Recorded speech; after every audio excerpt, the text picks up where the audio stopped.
Bonjour à toutes et à tous et bienvenue pour cette communication sur Sylvie Rancourt. Alors, c'est une version un peu plus longue, une très courte intervention de 10 minutes qui avait eu lieu pendant le colloque sur la BD hors champ organisé par l'Université libre de Bruxelles en juin 2021.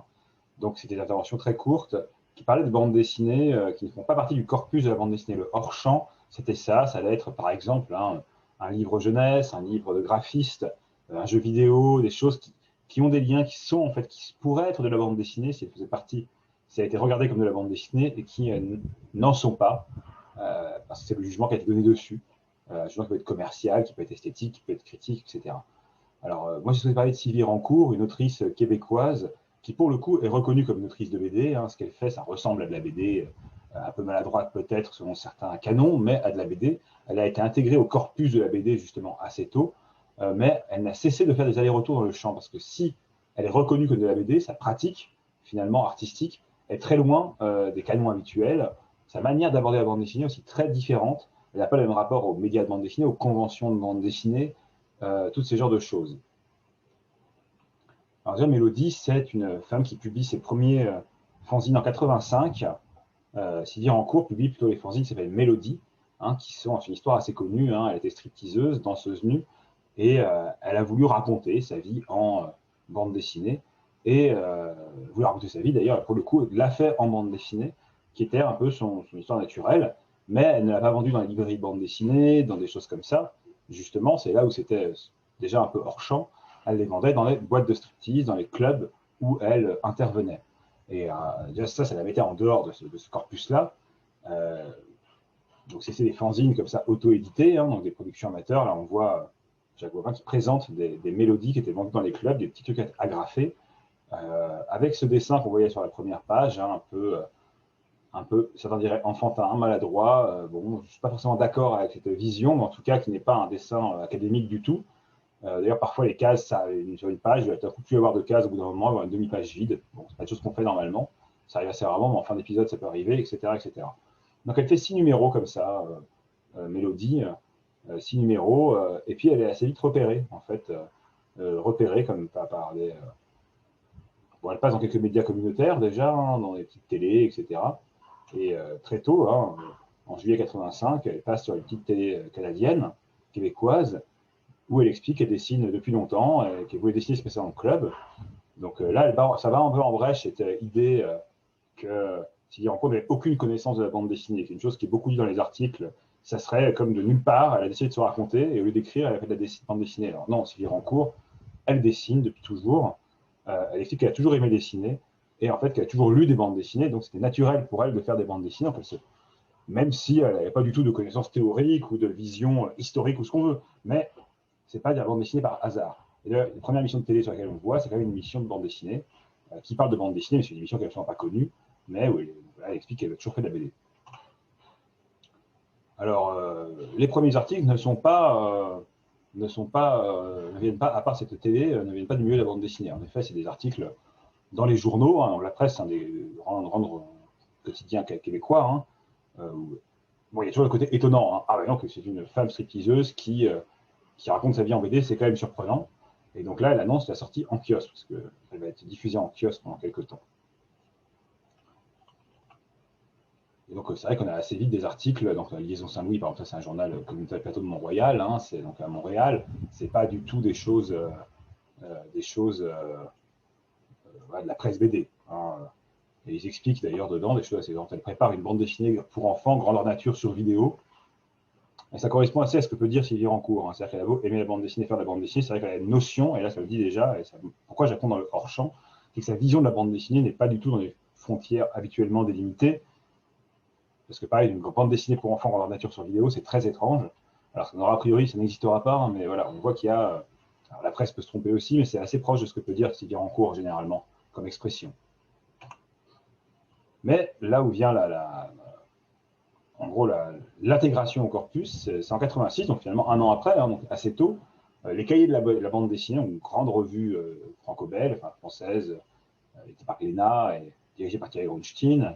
Donc Jacques Sanson, qui est un correspondant québécois, dans ses petites notes, dans le numéro 72, explique que voilà, il y a des bandes, il y a cette BD étonnante voilà, 6 brochures, candides et naïves, et voilà, qui apparaissent une expérience éditoriale unique en leur genre. Parce que c'est vrai que c'est complètement atypique, encore une fois, hein, mais c'est une revue de BD Campa, une des revues de BD les plus, si ce n'est prescriptrice, parce qu'elle n'est pas forcément très lue ou pas forcément une très grande force prescriptrice, mais elle est très réputée, c'est la revue de l'intelligence de la bande dessinée. C'est celle qui dit un peu ce qu'est la BD, qui réfléchit sur la BD, etc.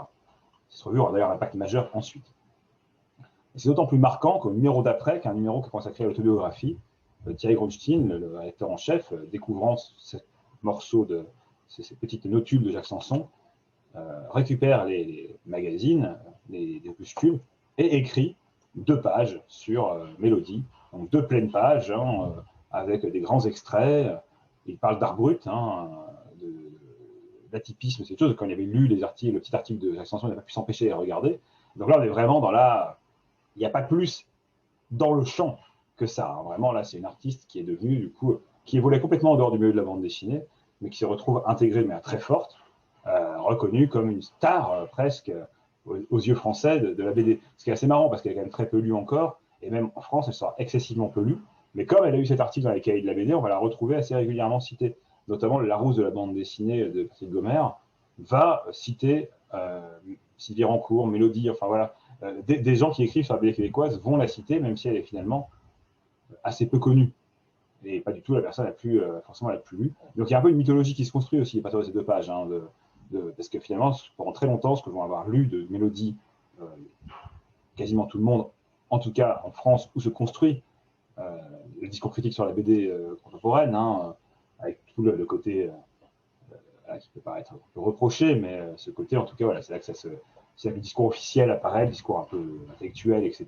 Et derrière, c'est vrai que ça a tendance à être envoyé aux pays de la francophonie. Donc on valide en quelque sorte Mélodie à Paris et finalement on ne connaîtra longtemps que ces quelques extraits de pages, quoi. Donc voici quelques extraits de ce que peut faire Mélodie, hein, des bandes dessinées qui sont voilà, avec des constructions un peu étonnantes. Hein. Cette construction d'escalier est très atypique. Ça, c'est l'autobiographie de Mélodie, hein, quand elle se dessine elle-même. Donc elle raconte sa vie vraiment de manière très premier degré.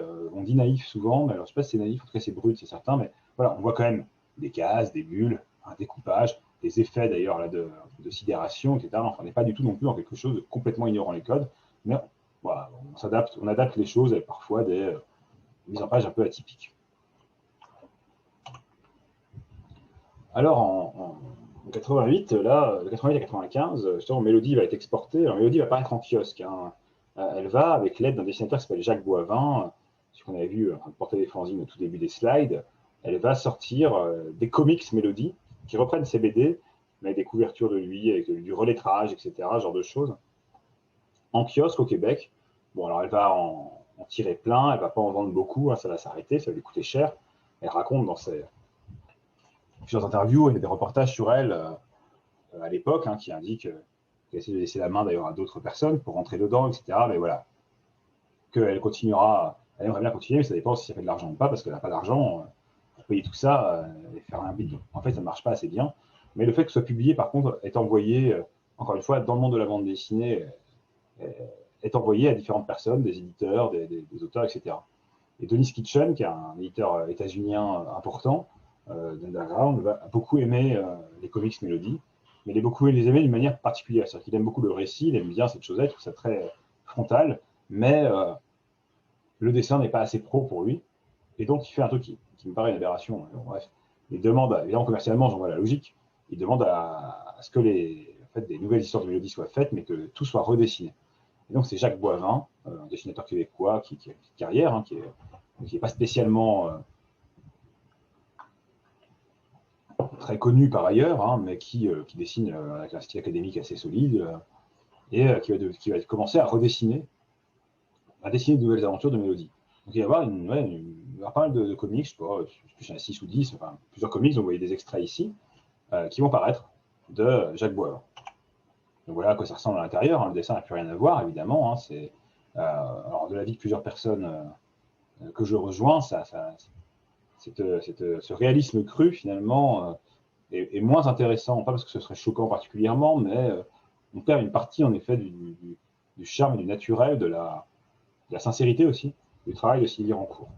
Même si ça reste des bandes dessinées tout à fait intéressantes. Donc là, on est vraiment sur un comics à l'américaine, des courts chapitres. Là, on peut voir il y a du courrier des lecteurs. En fin d'ouvrage, plusieurs fois, il y a des galeries d'hommages d'autres auteurs de BD. Alors là, on voit Julie Doucet. C'est intéressant parce qu'elle fait quand même appel aux auteurs de BD québécois. Est-ce que c'est elle, est-ce que c'est Jacques Boivrin? Comment ça se passe? Ça, je ne sais pas trop. Mais en tout cas, là, vraiment, encore une fois, on a quelque chose de très. On se met dans le monde de la bande dessinée. Vraiment, là, c'est un comics à l'américaine. Il y a des guest stars du monde de la BD, etc., etc. Et donc, c'est très salué. Par la suite, on a Aline Comiskey Club dans Verdo, donc à l'époque, ça paraît, ses premiers fanzines, dit Mike and Davok. Donc, elle dit ça, c'est vraiment mon genre de bouquin, elle adore. Alan Moore, en 91, dans une interview Comics Journal, une interview sur la pornographie, je crois, c'est un numéro spécial sur la pornographie et l'érotisme, dit qu'il est vraiment très enthousiasmé par les BD de Sylvie Rancourt. Et plus tard, on verra que l'édition américaine sera préfacée par Chris Ware. Donc là, on a vraiment Aline Comiskey Club, Alan Moore, Chris Ware, ça fait partie des très gros noms de la BD américaine, et mondiale en fait, et donc c'est vraiment, on ne peut pas être plus salué, c'est très très fort. Alors, mais à côté de ça, ce qui est assez marrant, là vous avez une œuvre qui paraît, c'est que Sylvie Rancourt, elle a beau avoir toutes ces choses-là, et c'est bien que des gens aiment bien son travail, que les gens l'achètent, mais elle n'est pas dans le monde de la bande dessinée. Elle fait finalement assez peu de conventions, elle donne des interviews par-ci par-là quand on lui demande, mais elle n'est pas très intégrée au monde de la BD. Elle publie beaucoup, ici, donc c'est sur les pages de garde d'un de ses albums, qui est dessiné par Jacques Boivin, donc on y voit ces petits fanzines qu'elle avait fait, plusieurs là, une version anglaise, des archives sur l'intégrale de plusieurs choses, et en fait, toute son œuvre y est décrite.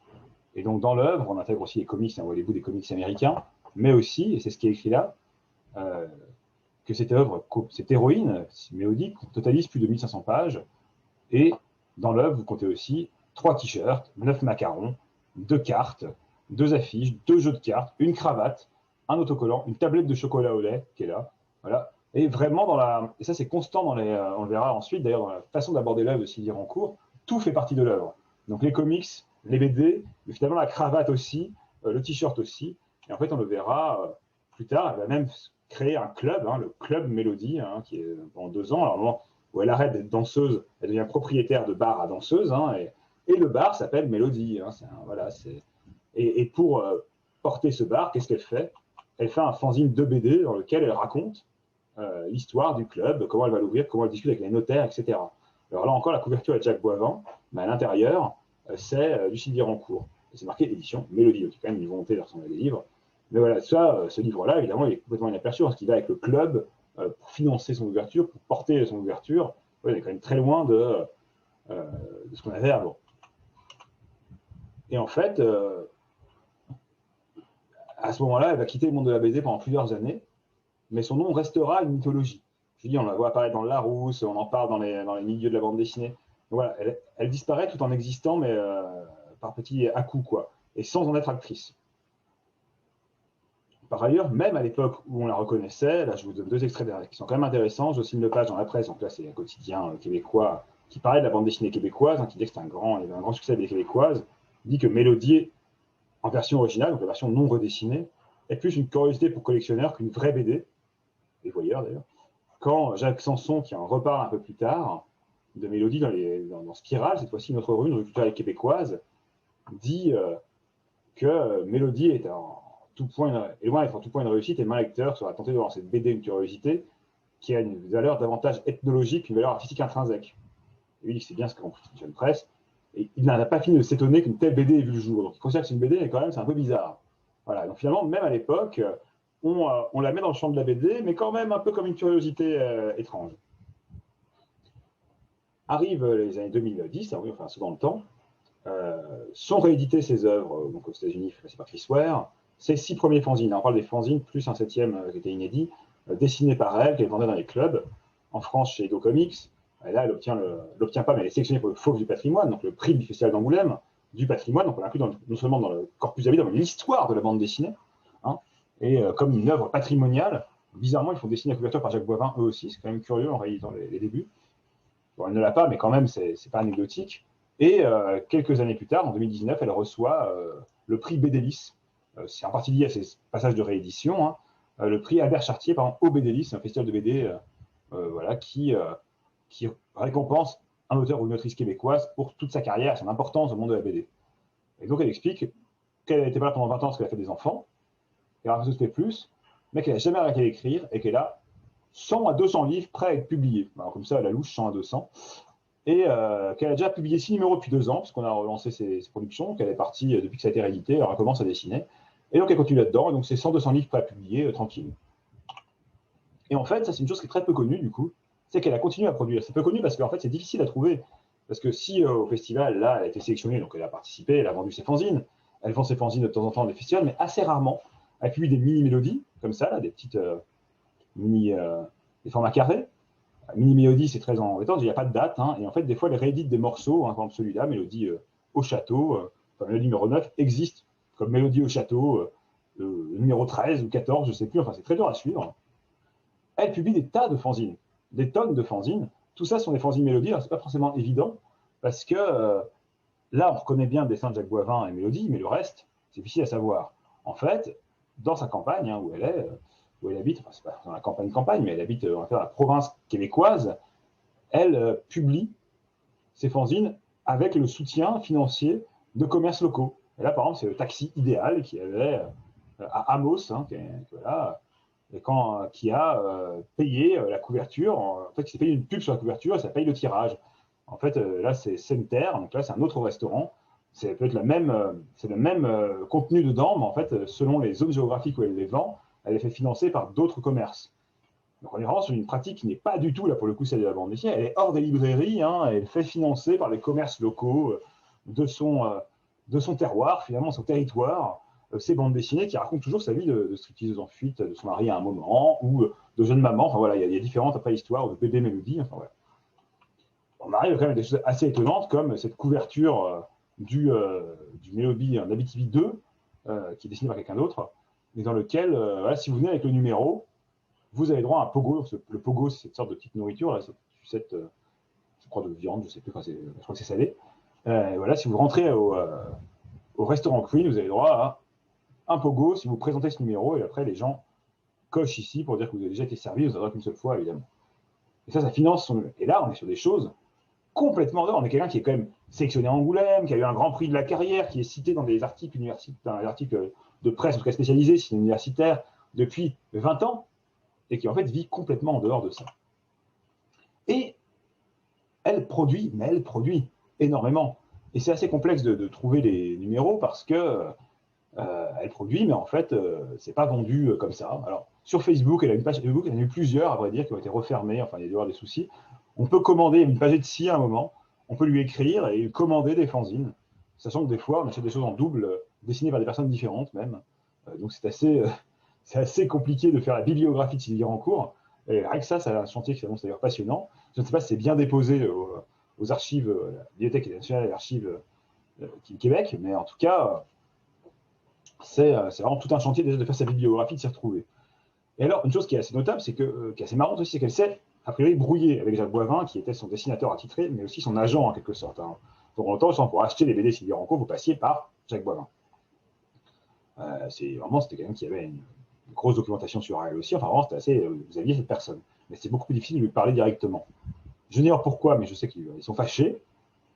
Et donc, c'est plus Jacques Boivin, donc c'est beaucoup plus compliqué d'acheter les choses. Par contre, elle a trouvé d'autres dessinateurs. Ces dessinateurs, elle dessine elle toujours ses BD, mais comme elle a 100 à 200 histoires, comme elle l'a dit, elle a besoin de gens pour les dessiner. Et alors qu'elle n'est pas, elle est aussi assez connue, implantée.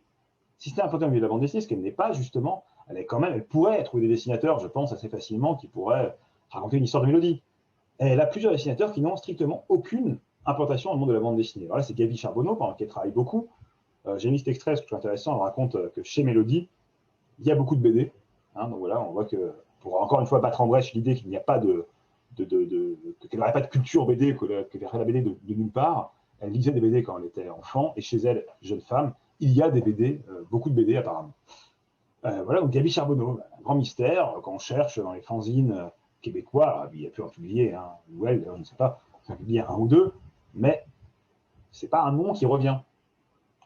De la même manière, Philippe Gonneya, qui a dessiné Mélodie au château, voilà, j'avais ajouté sur Facebook, j'avais échangé rapidement, il n'avait aucun ami commun avec moi qui suis avec beaucoup d'amis du monde de la BD québécoise, et il n'y avait pas, a priori, quand je regardais, il n'était pas du tout dans les réseaux de la BD québécoise. Alors, qui sont ces gens? Est-ce que ce sont des clients de club? Est-ce que ce sont des amis? Est-ce que ce sont des voisins?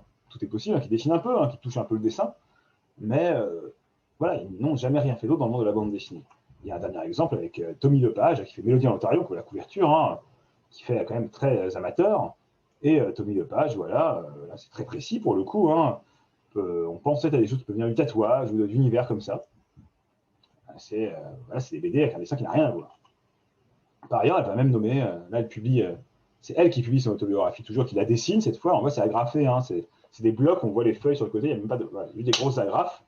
Elle crédite quand même un coloriste, hein, alors que c'est une crème couleur, là on voit vraiment. C'est pas un coloriste non plus du milieu de la BD, quoi. C'est même pas une question de qualité qu'une question de non-intégration. En fait, quand on regarde ces gens, quand on cherche des choses, on ne trouve rien qui les rattache au monde de la BD. On est vraiment sur une sorte de zone autonome, parallèle, propre à Sylvie Rancourt. Et pour vous donner une idée, quand même, de choses assez intéressantes de son, dans les choses qui l'ont rendu dans le monde de la BD, il y a eu ce passage avec Jacques Boivin qui redessinait ses BD, qui dessinait ses comics. Eh bien, Jacques Boivin avait sorti un album avec elle, The Orgies of Abitibi, qui racontait des orgies en Abitibi, hein, comme il disait, on s'ennuyait à la campagne, on ne savait pas trop quoi faire, et quand on s'ennuie, on peut faire ça. Donc vous avez à gauche la couverture qui était sortie, illustrée par Jacques Boivin, hein, en 91, un album souple, et en fait, comme elle s'est fâchée avec lui, récemment, elle a ressorti en 2017 cet album. Donc on voit qu'elle a repris la forme, hein, quand même, hein, mais elle a balancé les choses là, il y a une page Facebook pour commander ses BD, justement, et c'est un album qu'elle a entièrement redessiné. Et c'est vraiment très étonnant, parce que là, on est sur un truc, justement, qui a fait presque rompre avec son passage dans le monde de la BD officielle, avec des albums, etc. Là, elle continue quand même, parce qu'il y a un hommage qui est rendu dans la forme, etc. Mais c'est un truc qui va autorité, qu'elle va mettre chez elle, de loin, etc. Et pour vous montrer quelques exemples, c'est assez dingue, parce que vraiment, elle a redessiné case par case. Alors, les photos sont d'assez mauvaise qualité, hein, je suis désolé, je n'avais pas vraiment du matériel pour les scanner.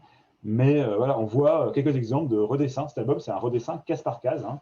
Alors, est-ce que c'est juste le storyboard? Parce qu'elle donnait un storyboard un peu dessiné à Jacques Boivin, qui redessinait derrière. Est-ce que c'est ça? Je pense que c'est dessiné plus récemment. Vous voyez, hein, c'est l'histoire. Voilà, on voit des exemples des cases redessinées exactement à l'identique. Celle-ci, voilà, à la discothèque. Voilà, on reconnaît le nez du monsieur. Et dernièrement encore, pour vous faire un petit lien, juste pour aller quitter sur ces idées assez étonnantes, Sylvie Rancourt a rendu quelques hommages au monde de la bande dessinée, hein, avec un album jeunesse qui s'appelle Le Petit-Fils, hein, qu'elle a écrit pour ses petits-enfants, dans lequel elle raconte des histoires avec ses petits-enfants, et ses enfants, ils veulent des BD sur Spider-Man, parce qu'ils aiment Spider-Man. Donc là, tout à coup, on a Sylvie Rancourt qui dessine Spider-Man. Donc là, on ne peut pas faire plus monde de la BD, sauf que clairement, il y a une sorte d'incompréhension de ce qu'est Spider-Man, puisque Spider-Man apporte des cadeaux de Noël à la place du Père Noël. Il offre des baguettes magiques. Les enfants vont combattre le grand méchant loup, enfin le grand méchant renard, on va dire. Et à la fin, le Spider-Man reprend la baguette pour la mettre dans la tombe de Dumbledore. Pas Dumbledore, il y a une faute d'ailleurs. Voilà, enfin vraiment, c'est pas Spider-Man le monde de la BD qui l'intéresse, que Spider-Man la culture pop qui plaît aux enfants, qui l'ont vu à la télé, etc. Souvent de manière d'ailleurs qui n'a rien à voir avec les comics. Il y avait des dessins animés, etc. Et donc voilà, elle le colle avec Harry Potter, avec d'autres choses, une histoire marrante pour ses petits-enfants, c'est très sympa. Mais donc voilà, même ce qu'on pourrait penser être finalement un lien direct avec le monde de la bande dessinée, que cet hommage à Spider-Man, est finalement très éloigné de ce à quoi on pourrait s'attendre. Là encore, c'est des agrafes dedans, hein, c'est un album qu'on peut commander. Donc voilà quelques exemples de ces Sylvie Rancourt, en fait, qu'on limite souvent à ces fanzines des années 85, mais qui n'a jamais cessé de produire, et qui produit toujours en dehors du champ. Et en fait, on a intégré un peu rapidement, presque au tout début, Sylvie Rancourt comme une sorte de figure méritée, à mon sens, hein, c'est un hommage mérité, mais aujourd'hui, tous les gens qui ont fait ces études, qui ont pointé ce focus, finalement, s'intéressent assez peu à la suite, qui est vraiment tout aussi passionnante. Et donc là, malheureusement, il n'y a pas il faudrait aller plus loin, il faudrait continuer le comparatif de ces bandes dessinées redessinées, il faudrait tracer des fils chronologiques entre tous ces albums et essayer d'établir une bibliographie claire de son travail, parce que c'est très complexe. Mais voilà, vous avez une petite idée de choses, euh, de ce fascinant travail qui ne cesse donc de faire des allers-retours entre les champs de la bande dessinée, qui est un pied dedans, un pied dehors, et toujours un peu finalement à côté de la bande dessinée.